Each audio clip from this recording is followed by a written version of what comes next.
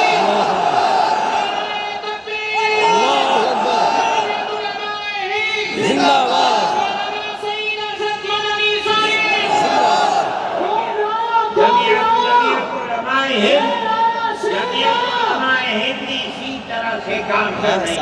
ابھی آپ کے یہاں ہلدوانی کے اندر ہوا، مسجد کو توڑ دیا، شہید کر دیا، گولی چلا کر 6 آدمیوں کو قتل کر دیا،